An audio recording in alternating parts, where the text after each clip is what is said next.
This is just a very sudden Twitter space from us.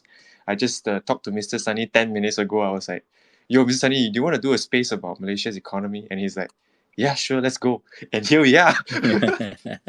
so, so we don't have actually a lot of things planned for the night. We just plan to do this session for about, I think, 45 minutes to an hour because everybody needs to go to work tomorrow.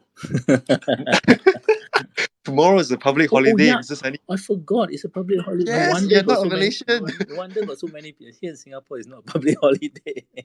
Yes, no wonder so many people join tonight because tomorrow is a public holiday for Malaysia. And I think when's the next match? 12, is it? You mean the World Cup match? I don't watch the World Cup. I think it's at 12, so I think everybody will start knocking off at 12. Okay. Then we'll keep our session fast and furious. That it ends by 12. But for those of you guys in the audience, right, if you guys want to join us in this discussion, if you guys want to come up to the stage and share us your opinions or questions, please do not hesitate. This session is entirely open. And mostly today we will just talk about, tonight we will just talk about what's next we believe for Malaysia's economy. Will the ringgit sustain its rally against the US dollar? Has all the clouds dispersed already or not? Can we avoid a recession in 2023 now that Anwar has been elected? All these things we will talk about tonight. Okay. I just want to quickly do a brief introduction on Mr. Sani, just in case you guys do not know. He's a certified financial planner and an economist, 30 years of experience in the markets. But despite his qualifications, he will tell you that whatever he says tonight is not financial advice. True, very true. This session. Okay, so do not take what we say and then go long on the US dollar, Bitcoin for that, Yeah, that's not what we want you to do. But Mr. Sani, I think this week or last week has been quite eventful. Yeah. I'm being appointed and I just wanna just have a bit of your opinions. Are you surprised that Anwar got elected or was it in the cards all along? Well, prior to the election itself, you'll find that some commentators had already written that it would be a hung parliament or hung election.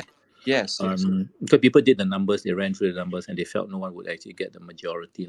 So the fact it was a hung parliament wasn't a surprise. So I think the surprise was basically how the coalitions at the end of the day turned out.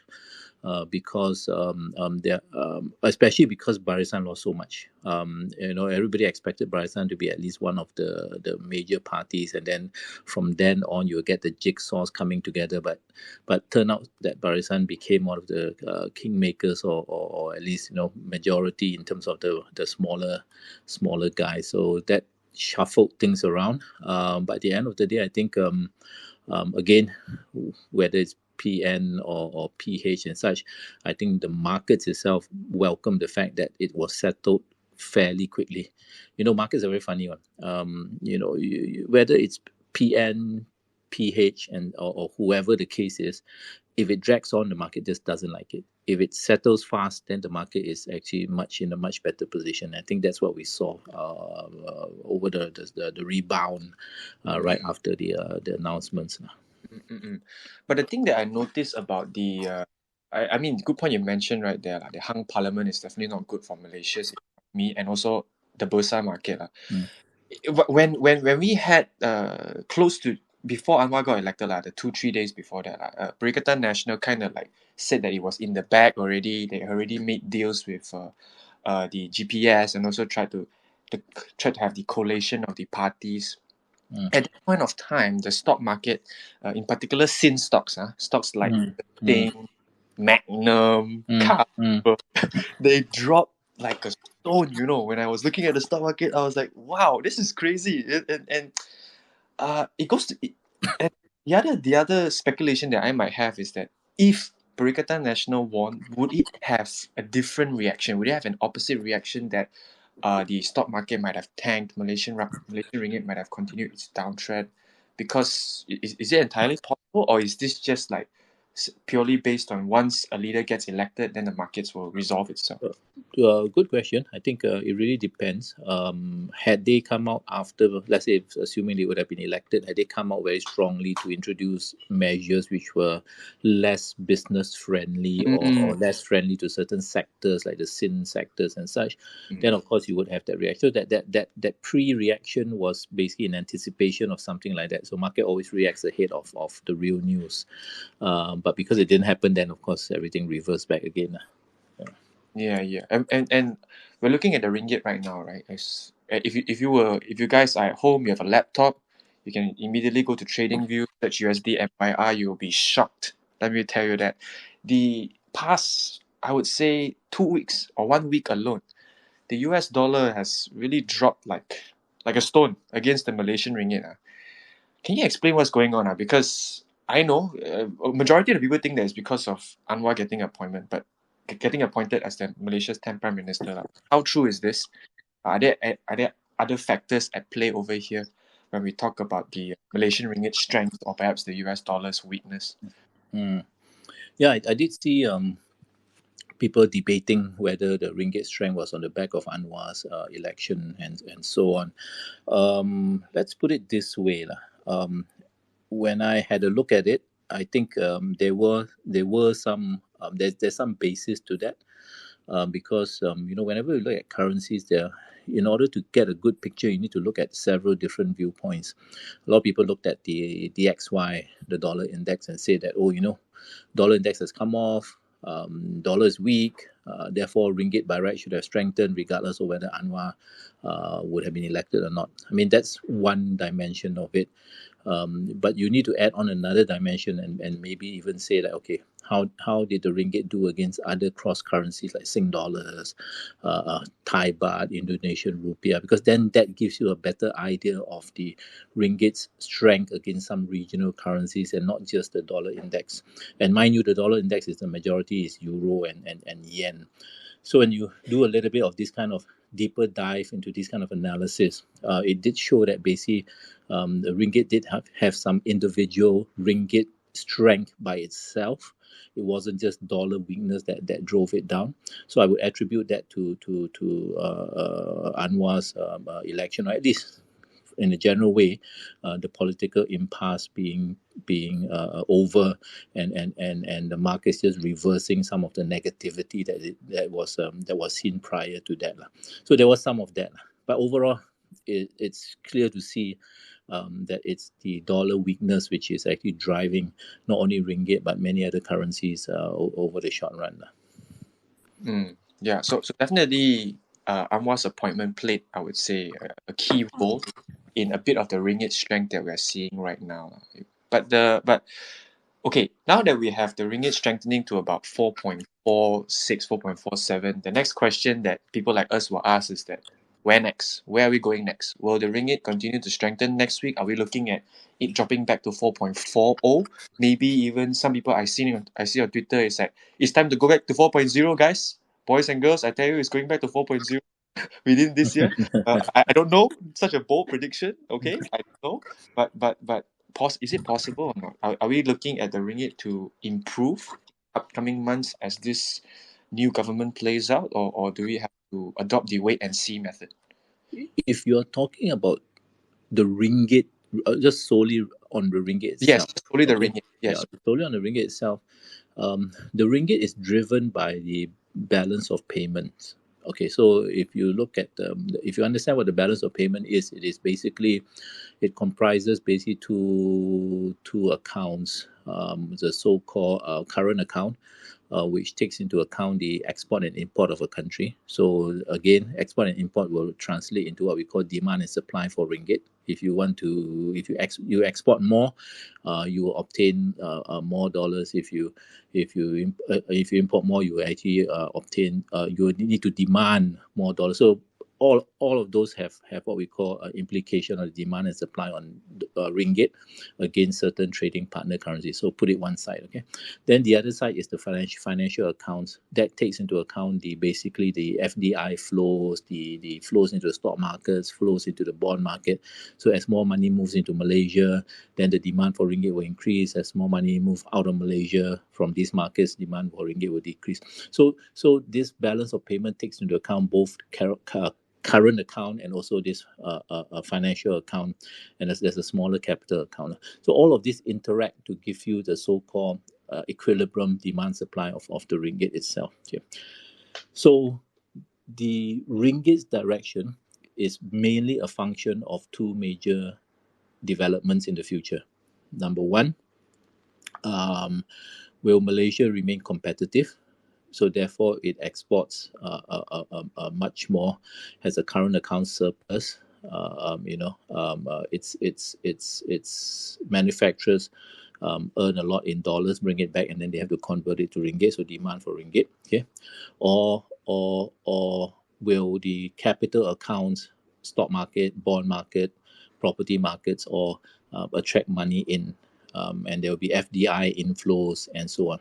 Yeah. So you can see from there, it has got to do with a couple of things: political stability, policy which investors like, but also to an extent how the global economy is performing also. So it's a very delicate and complicated interaction between all these things. But what I can say is, if the domestic policies are correct, it's very business competitive. It attracts inflows of foreign direct investment. People start investing in the Malaysian bonds, Malaysian stocks, Malaysian assets. That in itself would solve, or that itself would underpin the ringgit in a very large way. Yeah. So looking forward to hear what the next FM or even the administration, Anwar administration, has to say with regards to this kind of this side of it, basically. Yeah, good points over there, Mr. Sani. I do just want to cover a bit on the recent thread that you wrote before I go on over to questions from the audience over here, because I'm having some speaker requests. By the way, guys, for those of you guys in the audience, just to gently remind you guys, this session is extremely casual. We're just having a chill talk over here. If you guys want to come up, join the discussion, please do request to be a speaker. I'll approve you guys. But your recent thread, which I also put it up on this space right here, you guys can scroll through. Some quick thoughts sent to my consultants yesterday on the 24th of November. You talked about how the FBM KLCI, the Malaysian stock market, rallying to 1,500 points. We also saw relief rallies across even the bond markets. But then you said that we do not expect it to signal a bottom, given that global macro factors continue to dictate. So this in itself is this market rally that we're currently seeing temporary euphoria? It won't last, and then at the end of the day, it will reattach back itself into the global market, like you mentioned. Is it? Yeah. I think it will be the case. I mean, let's face it, like every one of us who is, let's say, for example, a stock investor, an equity investor, yeah, as much as we like to say that, the political situation is okay, at the end of the day, the global factors will dictate. If Wall Street falls, then the KLCI will fall. We're having brewing problems in China now, not only from COVID, but there are news of unrest happening on the streets of China, which is also quite unnerving. If China slows down, then let's face it, the ASEAN region will also be dragged down. If the situation in Europe doesn't improve, which it doesn't look as though it will, the whole world will most likely be in a global recession next year, which again, Malaysia being an open economy will also be dragged down. And therefore, you just can't run away from the fact that the stock market itself will also be dragged down in tandem with all other stock markets in that case. So unfortunately, macro factors do dictate, especially if Malaysia is a very small market that's swimming in this pool of larger markets. So basically that's about it. That's what I was trying to say. Like, at the end of the day, macro factors globally will dictate. But you also covered within that thread, also talking about how Anwar has to pick up his feet and really be quick on his heels and implement, retabulate the 2023 budget.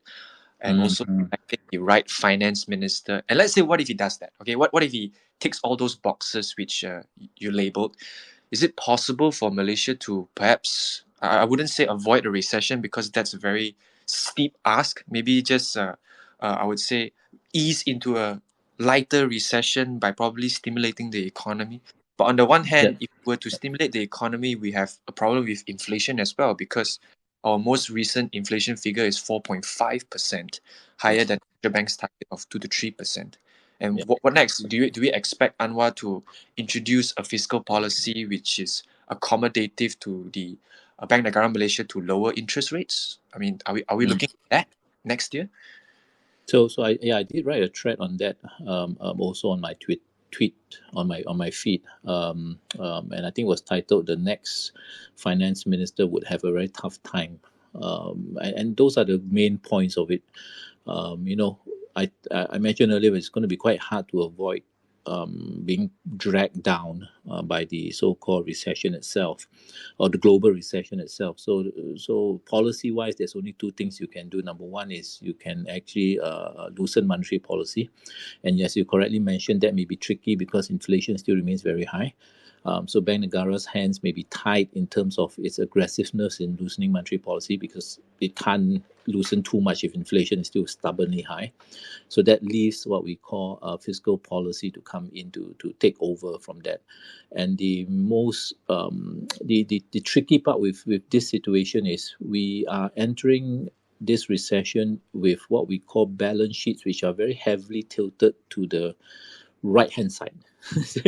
If I get it correctly, the right hand side is always the liability side, which means that a lot of corporations, a lot of individuals are highly indebted. The amount of global debt in the world, according to the IIF, is the highest that it's ever been across the world in general. Okay, but specifically, I think for certain countries, you will find that some not so bad, but most of them very high amount of household debt and very high amount of corporate debt. Okay.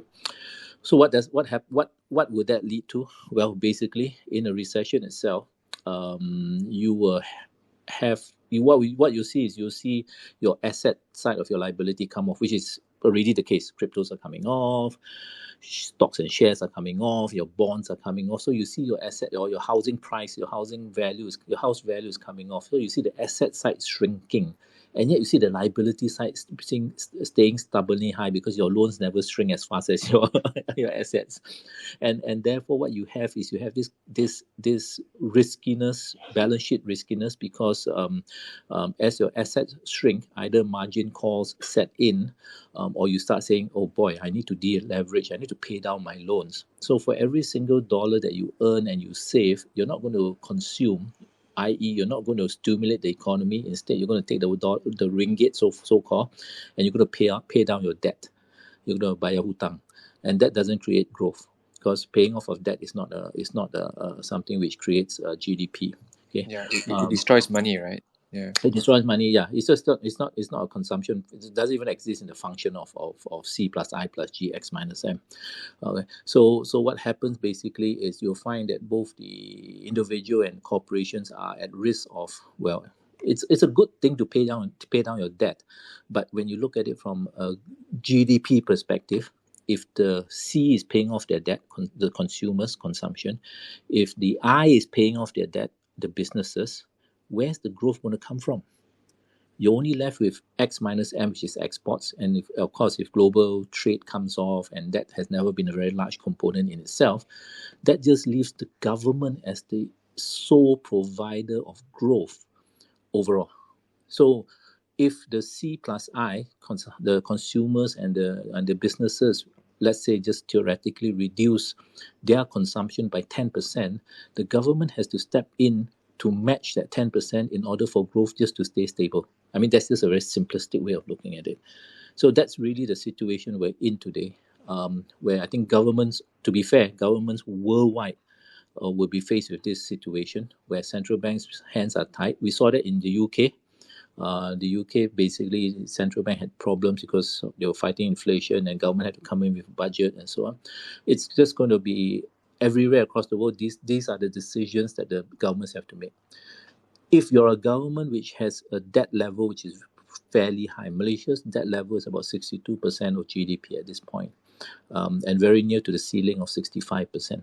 Then you also have another issue, which is how much can I go on a fiscal deficit, because as I go on a fiscal deficit, it adds on to my debt to GDP, and it's limited by ceiling. And that's why I wrote a second tweet or thread to say that basically I think Malaysia, by and large, people are expecting it to raise its ceiling from 65% of GDP to 70% of GDP. Quite unavoidable, to be honest with you. And I don't think we can blame the government, because why? You have no choice. You can either stand aside and say that I want to adopt austerity, not do anything, and I think the economy will collapse. Or you can say, this is really a darurah situation, a necessity situation, where I have to increase my debt ceiling, hopefully temporary, but I have to step in to support because the households are not supporting and the businesses are not supporting. I think at the end of the day, raising the debt ceiling is very normal for every country to do, because the United States have been doing it ever since time started. Okay, that But to me, I hope it's not permanent. I mean, to be honest with you, once you start doing what the US is doing, then yeah. it's irrelevant to have a debt ceiling. I mean, if you're looking at the trends of Malaysia's debt to GDP ratio, it kind of hints that part that they're trying to kick the can down the road, But correct me if I'm wrong here, Mr. Sani. On the one hand, we have Bank Negara Malaysia trying to tackle inflation, right? They already made their stance clear. They want inflation to go back down to that target goal of 2 to 3%. Therefore, they have been aggressively raising the OPR, which is why we see the current overnight policy rate is 2.75%, which is the fourth consecutive 25 basis point hike since May, if I'm not mistaken. But then on the other hand, when Anwar gets elected, we all know that he's more market friendly. He will sort of favor investors more and looking to stimulate the economy, I think. And that will ultimately depend on the government introducing spending, which is the fiscal policies over here, and you mentioned just now. So one hand, you have the central bank at the brakes trying to cut inflation. The other hand, you have the government at the gas trying to trigger spending. Won't this be like a classic case of what happened to UK in the end of September when the finance minister introduced tax cuts, and then the Bank of England trying to raise interest rates to curb inflation, and boom, everything went haywire? Is this possible to happen if these two entities do not have enough communication amongst each other? In fact, it's not so much of not enough communication. It's just that the market situation is such that all central banks in the world, all governments in the world will be faced with this kind of issues. It will be it is a similar situation in the US, in fact, where the Federal Reserve now is keeping rates fairly high, and the US government basically needs to keep on issuing bonds in order to finance its runaway debt, and so on. So because of what we've faced over the past couple of years, it's just all central banks and governments have been pushed, their backs have been pushed against the wall now, and it's just a very bad situation to be in, because if the central bank is truly independent, they will say no. I will not help you. I will not help finance your fiscal deficit by monetizing your debt by issuing bonds. I'm sorry, because my role is to keep inflation in check. My role is to ensure that it doesn't go into a Turkish-like hyperinflation situation. So I'm not going to monetize the debt for you. Then the government will be like, and that's why in the UK itself, and I think in Malaysia and many other parts of the world, the fiscal side, without the central bank monetizing your debt, providing you money, you will have to come up with your own ways of creating fiscal expansionary policy. So the few ways of doing that is basically, if you can't issue bonds, get the central bank to buy those bonds and give you money to spend fiscally, then you need to do fiscal expansion via, number one, cutting taxes, for example. Of course, the UK did the wrong thing by cutting taxes for the upper end and ignoring the lower end. But again, so anyway, but that's one way. You can cut taxes. You can try and play around with your budget to release from certain areas, certain things. I mean, but like for example, what Anwar said was along the line where he says, we're going to cut back on spending as much as we can. Every ringgit saved is 1 ringgit for the rakyat. I mean, what that really means is that like any household, if you want to create a pool of cash, a pool of reserves, in order for you to use, you need to cut your expenditure somewhere. So it could be the case where you see a lot of unnecessary spending being cut in order to release some money in the budget for fiscal spending itself. So there are a few ways to go about it if you can't so-called monetize your debt, so to say lah. Yeah. Okay.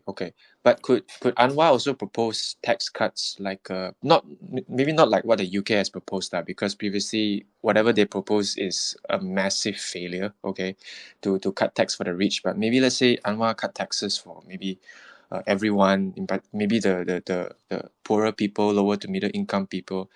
Will it actually help or prevent Malaysia from spiraling into a recession when compared to other nations next year? The thing is, we don't know how bad the global recession will be. It's a dynamic situation because it's not static. When we look at data at this particular point in time, it does suggest that we are entering into a global recession. Most economy strategists will tell you it's going to be not so deep at this point, judging from the numbers we have. But the thing is, it's a moving target. When you have things continuing to worsen, in China, in Europe, and even in the US itself, these numbers get revised, these expectations get revised. So as we go along, I mean, 6 months ago, no one was talking about a recession. Everybody was like, oh, are we in a recession? Are we not in a recession? Now, more or less, everybody say, okay, we're going to go into a recession. It looks a bit like a shallow one, maybe a little bit deeper than that. And 6 months from now, who's going to say, maybe they're going to say, like, it's probably maybe going to be quite deep. Maybe it's going to be like 2008 and 2000 and so on. So that's what we call a dynamic situation. It's evolving. The trend is clear. We haven't seen the bottom yet. And therefore, we don't know where the bottom is. So things are deteriorating. Everybody's crossing their fingers, hoping that we'll see some signs of a bottoming, but we haven't seen it yet. So no one's betting their last dollar to say this is a shallow recession. It could easily just carry on and become quite deep itself. So what Malaysia does now, and that's why I was quite adamant, not say adamant, but I was saying in my tweets that we need to pass the budget ASAP, because budgets work with a lag. You pass the budget, the budgets get approved by Parliament, the budgets go back to the ministries have to do bidding, the companies come and bid, and then the whole process, they have to do due diligence, and then by the time they go down and start building stuff, that it in itself takes a long time. And so if 2023 is going to be a recessionary year, and by the time the budget is passed, and by the time the so-called lag effect of the budget enters into the real economy, it may be the end of 2023. So where is that support going to come from January to November, for example? So that's the tricky part of what we are in at this particular point, because the budget was again suspended, so things couldn't take off on January the 1st. Things are probably going to take off, April or May. I'm not sure. Yeah. Now that you've noted that the budget 2023, there is a delay, so we only expect it to take into effect. We only expect it to stimulate the economy in late 2023 or perhaps early 2024, which is pretty much we are 1 year standing on no feet, or maybe even 1 feet. And with that now, does your sentiment or prediction towards the Malaysian ringgit change? Are we looking at the Malaysian ringgit to fall further against the US dollar, or are we looking at the ringgit to rally ahead? I mean, like go back down to the levels again. Is there like a support level that we need to take note of or whatnot? Everybody, you see, when you look at dollar index itself, you'll find that historically dollar index has topped out roughly around this area. I can't remember how many years it goes back, 30 years or 20 years itself. But around this area, you find that the one was about 120, if I'm not wrong, and we came up to about 110 or around there. I can't recall. Yeah, 115, 115 now. 115, yes. Yeah. So 120 was where historically it starts to U-turn. So, and that has happened. So, we're coming to year end. I won't be surprised if people are taking profit on their long dollar positions. So therefore, and also, it's a good place to take because it's historical high. It's near to where it typically U-turns. So we got a lot of this happening at this particular point in time. If you go into 2023 and the Federal Reserve does what it says and keeps interest rates where they are or even higher in fact, higher from where they are today, okay, and doesn't relent, you are going to have US interest rates at above 5% and staying above 5% for the whole of 2023. Okay. Emerging market central banks, even Australia, even the ECB, they are not beholden to the US. They don't have to follow the US. They may start cutting rates because of what's happening in their countries. And what do we have? We will have again, one more time, widening interest rates between the US and whatever country, for example, Malaysia, if Malaysia starts to cut rates. And you and I know what will happen when interest rate differential widens between the US and the ringgit.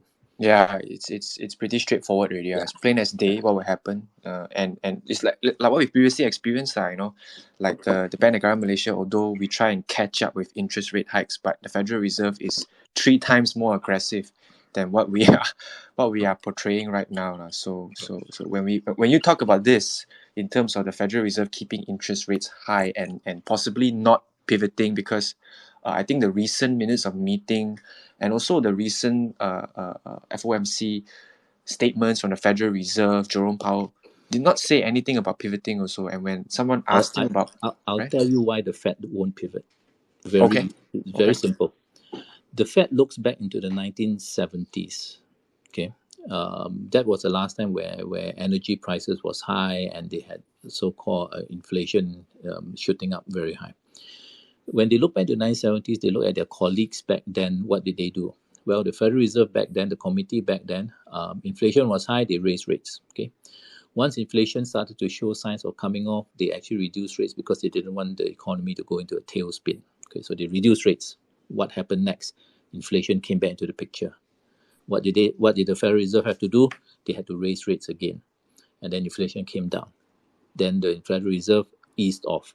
And inflation came back up again. Then the Federal Reserve had to come in and raise rates again. And that's why when you look at any nominal GDP chart of the US, where they always shade those gray areas to show you where recessions are, you'll find that between 1970 to 1984, you'll find about 4 or 5 recessions. And from 1984 to today, you find another four or five recessions. So you have 4 or 5 recessions between 1985 to 2020. Okay, and that's how many years? At 35 years, you got only 5 recessions. But between that 15-year period, between 1970 to 1985, there were about 4 or 5 recessions, all bunched up during that short period of time. Why? Because of this so-called start and stop, start and go monetary policy. And that's what the Federal Reserve is trying to communicate and has clearly communicated to everybody. We do not want to repeat what our colleagues did in the 1970s by sending the economy into multiple recessions. We want to keep rates high in order to make sure that we kill off inflation. It's dead, done, buried before we actually reduce interest rates. That's what they calculate. So you find some commentators agreeing to this, and one half of the boat is saying this. The other half of the boat who's saying that they will pivot is actually not so much of the fact that they see inflation coming off, they're pivoting because of inflation. No. The other part of the boat which is saying that they will pivot is because of either one or two things. Number one is there's going to be a financial crisis. You've raised rates too much, something's going to break, there's going to be a financial crisis, you are going to be forced to go and cut rates. And another second thing is there's going to be, the economy is going to go into a tailspin, so much so that there's going to be an economic crisis. So you're going to be forced to cut rates. So you can see basically that by and large, the Federal Reserve is not going to cut rates unless there is a financial crisis or there is an economic crisis. Oh, so the pivoters, so we call them, are the ones who are hoping for the world to end. Oh my god! But for those of you guys who are in the audience who are wondering like what does pivot mean? Basically, let me give you an example. Okay, a very simple example. Imagine you're driving a car. Okay, right now you're driving at the speed of 120 miles per hour, which is actually pretty fast. When the Federal Reserve says that they will lower interest rate hikes, that doesn't mean that they will pivot. It just means that they are slowing down the car from 120 miles per hour to about 100 miles per hour. But when we talk about pivoting, that's literally stopping the car, shifting to reverse gear, and reverse the car backwards. Okay, so just now what Mr. Sani talked about, the pivoting is essentially the Federal Reserve. They stop at the whatever interest rate currently is, and then they start to reduce the interest rate, which is instead of plus 75 basis points, they go like minus 25 basis points, and that will really have a significant impact on the economy, considering what the Federal Reserve's pathway has been so far, which is aggressively raising interest rates. I think it's about 12:15 already. We only want to continue about maybe 15-20 more minutes because Mr. Sani has to sleep earlier, by the way. Oh man. Yeah, because Mr. Sani is, although he's a Malaysian, but he's currently working in Singapore. Sorry to dox you, Mr. Sani. No worries. And you don't have a Monday public holiday, which is a bit sad. Thank you. Yeah. Thank you but for anyway, rubbing it in. I purposely want. I wanted to rub it into you a bit. But anyway, I want to talk more a bit about the Are there anybody who, on requesting to speak? Maybe Yes, just, actually, give yeah. it I mean, give it a break. Yeah. Just now there were like one or two people requesting Okay. to speak. Then I wanted to approve them. Then they went down. But right Okay, now, no if there are worries. anybody in the audience who wants to join our discussion, we are completely chill. Okay, guys, just come up here, talk with us, join our discussion. If there are any questions, just ask away. We are probably going to continue this session for about another 15 to 20 minutes. Okay, right now let's just shift back into Malaysia's side, because we talk about the Federal Reserve, we talk about the entire world already. What should Anwar do right now? What should he do? I mean, like the next week or so, what is the most important thing that he has to carry out in order to improve Malaysia's economy or maybe strengthen the ringgit? He has to elect a cabinet because he can't do everything himself. Apart from that, I think also electing the right finance minister, right? That one is really crucial to determine Malaysia's economy over the next few years. That's an interesting one. Everybody's asking for Rafizi to be FM finance minister. Correct me if I'm wrong, and I may be out of date on this. Is there an economic minister? Someone in the EPU, is it, or someone in the Jabatan Perdana Menteri or something like that? From what I know, there is only finance minister. I'm not too sure about this. I don't think Maybe there's an maybe someone in the economics crowd. minister. Yeah, maybe someone in the Yeah, crowd. maybe someone in the crowd, because Yeah. if there is an economics minister, there's definitely going to be a spending minister. There's definitely going to be a deficit minister. The reason I'm saying that is because to me Rafizi is probably better positioned to be someone who has a helicopter view, to someone put in a position that gives him a helicopter view and a view into the future and the ability to do things. Being finance minister is great. It's just that you'll be bogged down a lot by current trying to balance your budget, trying to manage your budget, find out where you can increase spending, how you can pay off your 1MDB, your installments and stuff like that. So that bogs down anybody in the finance minister role. Whereas I always see Rafizi as someone who has ideas, who potentially, what's missing for Malaysia, in my view, is someone who can see 10 steps ahead, and says that this is where we need to get the economy to be, and this is how we are going to do it. So someone has to have that vision, and someone has to be the one that puts all the chess pieces in play, so that that vision is actually can come true. Otherwise, everybody is just on a year-to-year basis and such. We've got a lot of issues which are climate change, food security, competitiveness and such. And these are multi-year challenges. These are not things which you can solve in 1 or 2 years. So someone has to come in and set that policy right.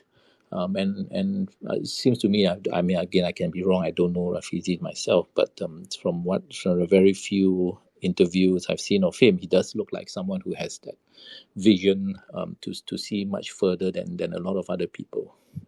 Okay, because the part where you mentioned, right now, it's true, like a lot of politicians within our cabinet, they are just looking to get re-elected, and a lot of their policies is very short term. They just tell what the rakyat wants to hear, how we are going to cut taxes, whatnot, or whatever the policies that they are trying to propose.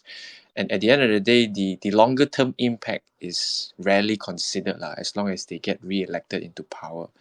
But looking at our current finance minister, which is still Tengku Zafrul, what do you think, Mr. Sani? Do you think he has done, I would say, a decent job on managing Malaysia's economy right now, looking at looking at it as a whole? Well, I to be honest with you, I have no comments. I don't know enough of. I've not followed what he's done and such. So I can't. I would refrain from commenting. Okay. Basically, yeah. What about the Malaysian Central Bank? Okay, Malaysian Central Bank, we have raised the OPR by four times consecutively, 25 basis points in total, 100 basis points already since May. Do you think that we are on the right trajectory right now? Do you think the Malaysian Central Bank is doing well to fight inflation, or are we missing something here? I think they're on the right track. Inflation is present, so therefore you need to tighten monetary policy.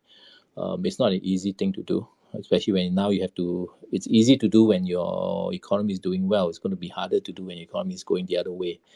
What I can say is,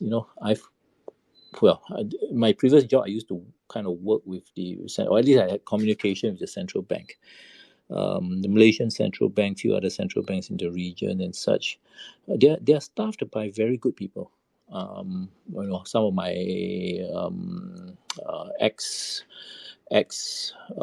not classmates, but what do you call them?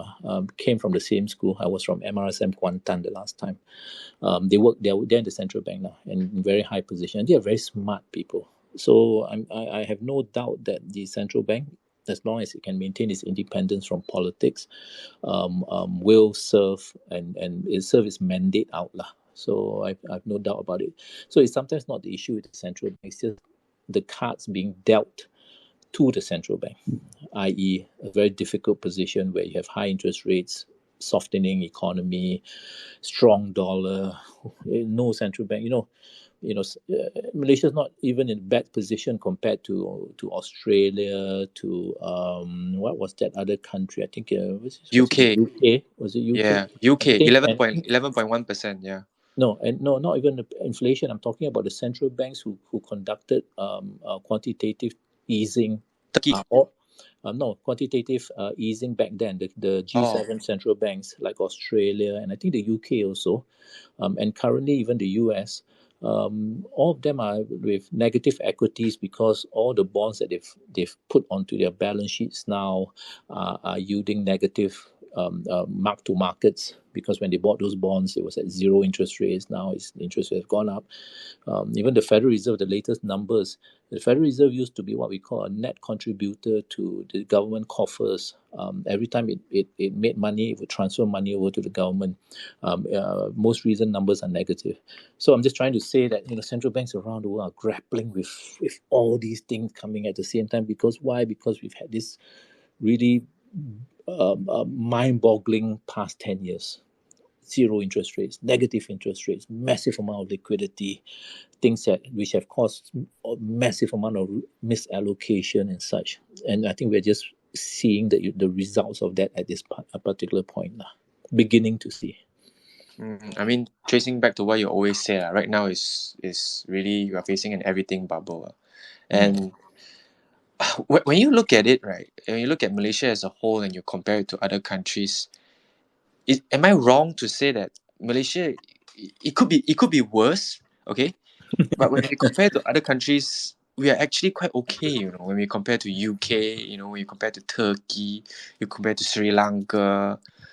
I think Yeah. Malaysia has done quite a decent job in managing its economy and keeping Malaysians afloat lah. Obviously, a lot of Malaysians are still suffering from the rising cost of living, etc., etc. But if you look at other countries like France, more recently they have like a protest because they're out of gas. One third of petrol stations were out of gas or something. And when we look back at our country, I think we as Malaysians shouldn't complain about everything. We should at least look at what we currently have. Because what do you think, Mr. Sani? Do you think that we have done quite an okay job so far? Because you are from Singapore, I think you really know how to look at Malaysia probably as a whole. Okay.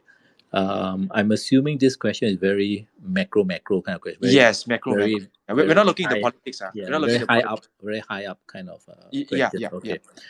So when you look at Malaysia in terms of various rankings, you always find Malaysia roughly in the middle of the pack. By and large, okay, whether it's GDP per capita, whether it's some kind of education measure, whether it's some kind of poverty measure, and so I think roughly speaking, it's in the middle. I may be wrong. Some of them may be higher, some of them may be lower, but you get a sense that it's there. So it does well for against many countries, but it also is lagging behind quite a few other countries, and it's quite concerning sometimes when on certain measures you see Vietnam ahead of us, and so on and so forth, lah. Yeah. My experience tells me that Malaysia ought to be much better much better compared to where it is today. Much better. Just to give you an example, and I hope I don't bore everybody. I used to work for a rating agency. Probably I can say which name lah. So I used to work for Standard and Poor's ratings, and I used to work in the ratings team, which means I was in charge of rating the ratings of certain countries, which included coincidentally Malaysia. And so therefore we always looked at various parameters in order to measure ratings and such. And Malaysia comes out pretty okay when it comes to spending on education, spending on infrastructure as a percentage of GDP, as a percentage of whatever, compared to other countries. So it was spending money in all the right places, and therefore, when you look at it, countries at a certain stage of growth, it's okay to have a negative fiscal deficit, no problem. It's okay to have a high amount of debt to GDP, no problem. Why? Because you're growing.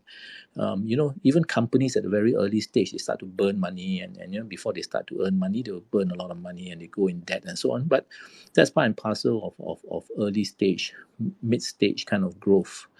So when you talk about debt to GDP, and those of you to understand, debt is the numerator and GDP is the denominator. Okay, the expectation always is if you spend your debt or you incur debt and you incur it in the correct places which are productive, infrastructure, education, healthcare, and such, eventually what will happen is it will allow your country to grow much faster, which means your denominator, which is GDP, will grow at a much faster pace than your debt, which is the numerator.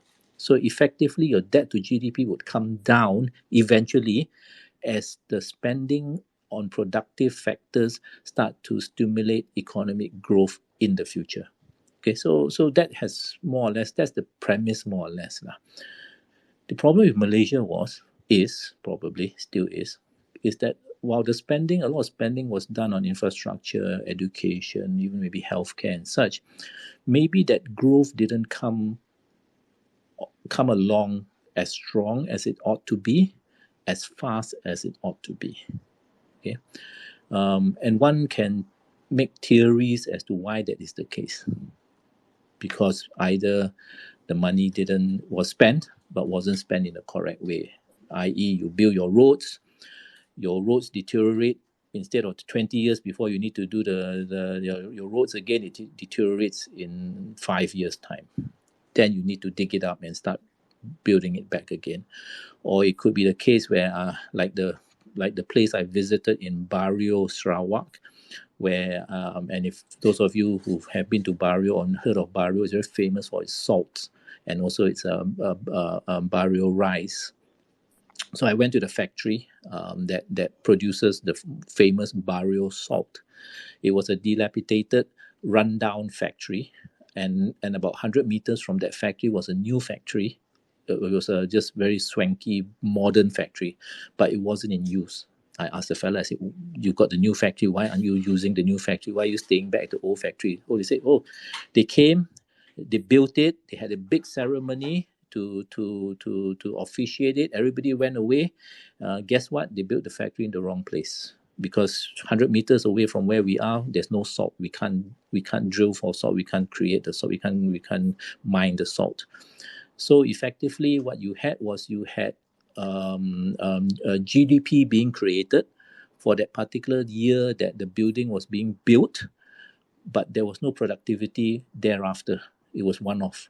So probably that's what we've been seeing all the while. A lot of these projects being undertaken, yes, they're being delivered, sometimes in very bad quality, mau signs, boom boom, jatuh and stuff like that, and thereafter maintenance costs, disruption and so on. And you would sometimes, like this Barrio case where nothing takes place, things just take place at the old center, not the new center.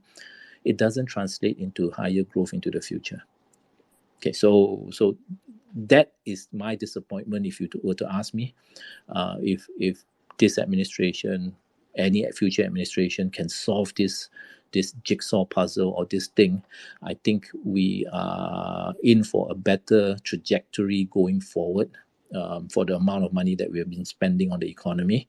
If not, we would just be chugging along in a way which I feel is quite sad, because we could be doing much better.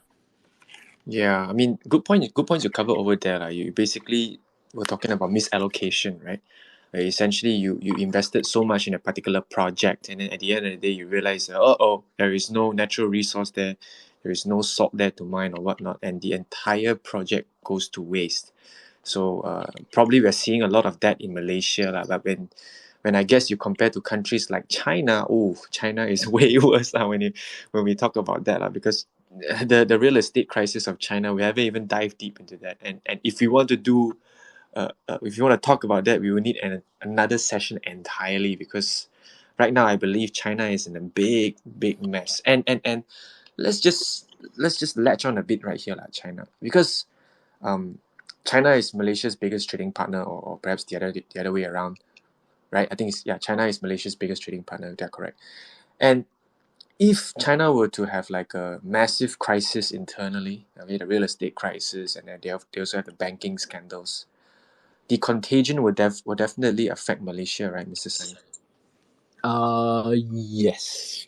I mean, there are two things whenever you talk about any country or markets. There's always two things, and one is cyclical, one is circular, i.e. one is the primary trend and another one is the secondary trend. So when you talk about bubbles and stuff, that's the so-called business cycle, up and down. It will cause trouble when that bursts, if that bursts, and it's already bursting. So yes, you correctly mentioned, and we've seen the repercussion, country highs and stuff like that. I say country high, country gardens. Sorry, I got it wrong. There's also one property in Johor. I think Johor, there's this forest city. It's a ghost town. So we have the issues, but to me, the more interesting and challenging issue for China is actually the demographics, because the Chinese population, because of its prior one-child policy, is shrinking at such an accelerated pace. If it hasn't peaked, it's very near to its peak, and from here onwards, it's just going to go down. And because if you understand the one-child policy, it's basically you've got two sets of parents, each of them having one child. And so this one boy and one girl, for example, and they get married. And so from 4 people, you now have 2 people. That in itself tells you that the Chinese population could effectively halve in the next generation. And that tells you basically that whatever economic model that the Chinese have pursued prior to this would have to change very quickly to accommodate much fewer labor, much smaller domestic markets, domestic consumption, and I think that's the interesting part to me when I look at China. Yeah, I mean, when we look at China, also the part where how it has risen so fast and be able to compete with other economies such as the US, Russia, etc., is because of its urbanizing its rural population. Right before the 1990s, you had about 60 to 80% of Chinese living in rural areas. Then the government decided to move all of them into urban areas, give them discounts on flats or properties, etc., etc. And you have this massive migration of rural citizens into urban areas, and therefore really propping up the Chinese economy. And right now, as you mentioned just now, also the one-child policy is really starting to destroy China's projection in terms of economic projection. Yeah, I think it's pretty much coming to the end of our session already. 12:30. We don't want to do this session for too long. Let's just go with our last thoughts over here, since there are no questions. By the way, guys in the audience, if you have any questions, now's the best time to ask. Do just send us a message, DM us if you are shy, or just request to be a speaker. We immediately approve you, and we'll probably extend the session a bit longer if you guys have any questions. But meanwhile, while waiting for questions, last thoughts for tonight's session, Mr. Sani? Any last words that you want to say to Malaysians? Oh, okay. Let's make this session useful for everyone. How would you prepare for a recession, Mrs. Sani? I know you've covered this many times before, but for those listeners who haven't listened to you before, those new listeners, what's the best way to prepare for a recession? Wow. Well, I guess it's different from everybody, but I think the common general principles would be to, I mean, in fact, Jeff Bezos recently had an interview with CNN, if I'm not wrong, and he was giving his advice for individuals and companies as to what to do. He was telling companies, don't invest, keep cash, and he was telling individuals, don't spend, keep cash. And that is really the basis of preparing for recessions. If you talk to any financial advisor, they'll tell you deleverage if you are leveraged. Because if you don't deleverage, you'll find that your asset side of your balance sheet will shrink. Your liability side will not shrink as fast. And at reach a certain point, if your assets go down much further, you will be caught in a margin call, and you will be caught in a situation where once your creditors call back your assets, you're dead. Call back your liability, you're dead, because you have to sell assets at a depressed price. So deleveraging is very important, especially if you're the type which leverages up a lot. Okay. Keeping nimble, keeping a lot of your assets in very liquid assets. I think that would be the next thing I would actually say. There is something called a liquidity crunch that's happening in the markets, and if you ask people who are in the market, some of them will tell you that, well, it's bad, and some of them are not sure what's going on and stuff. It's a liquidity crunch is basically where sometimes you want to dispose of assets, you find it very difficult. You find this quite common in sometimes property markets. It's a big chunky asset. You want to sell it, no one wants to buy it, and that's it. You're stuck. You're gone basically, because even though you want to sell, no one, and that's really what this liquidity issue is all about. People just, because of the outlook, because of the fear, they just decide that I'm not going to buy at this particular point. And if you're a seller, too bad. Okay. So while there's still an opportunity sometimes to unload some of your excessive leveraged assets, I would take that opportunity. Okay. And I mean, apart from that, is not to overspend and do things which you normally do. It's a bit like what Anwar is doing. He's trying to save every single penny now. I mean, again, I'm just judging from what I see. Don't change the carpets. when you translate it over to your home, don't change the new kitchen cabinets. Of course, you run the risk of your wife not talking to you, but those are the things. Whatever capital spending you may want to have, you may want to hold it back a bit, just in case we enter into a fairly sharp recession. We're already seeing all the job losses in the US. I will not be surprised if we get a lot of them happening here and across the world. This is just very typical of a down cycle.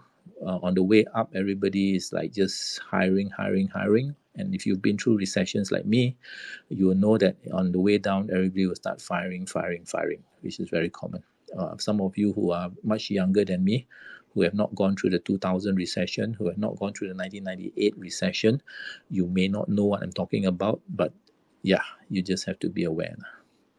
Yeah, extremely good points over there, Mr. Sani. Thank you so much. If I were to just add on to what you just said, I mean, my personal way to prepare for a recession is to ensure that you have enough liquidity for at least 6 months. Remember to save up 6 months of rainy day funds that you can use anytime.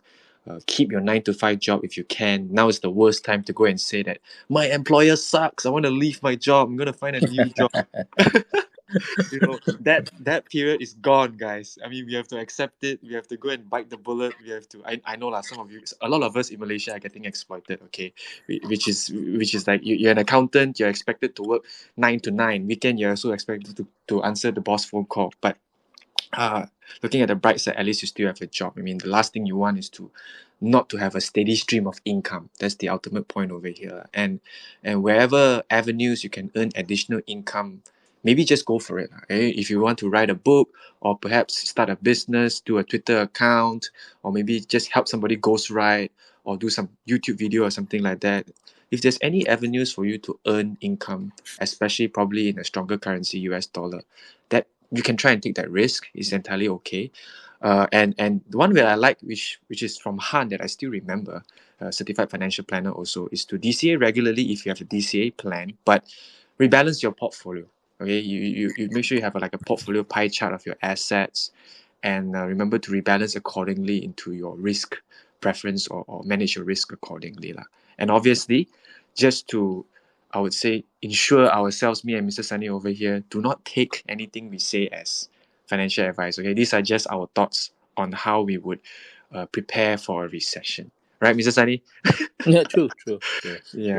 Yeah, because ultimately everybody's financial position is different, and everybody's appetite of risk is different. So you might say something today, it might not be entirely relevant to you guys. So I think since there are no more questions, let me just quickly recheck back the comments and my DMs. Mr. Sani, you got any DMs or any questions from the audience? No, not that I can see. Okay. Which either it means that the audience is very smart, or they weren't listening to us. At least they have one eye on the game, I guess. Yeah. Okay, guys, thank you so much for joining us tonight. Obviously, please do give us a follow at the Futurist. Just tap on our profile, press follow if you like tonight's session. And once you follow us, make sure you follow Mr. Sani as well. Mr. Sani is the advisor of the Futurist. Whatever content that we post out, some of it actually goes to Mr. Sani to make sure that the quality is top notch. And if you missed the earlier part of the session, do not worry. We will post this recording in our Spotify by hopefully latest Tuesday or Wednesday. Depends on how much I procrastinate. Okay, guys. All right, guys. Good night. Enjoy your holiday on Monday, and stay safe out there, guys. Okay, Bye. thank you. Bye-bye. Hey, thanks, Mr. Sani. Bye-bye.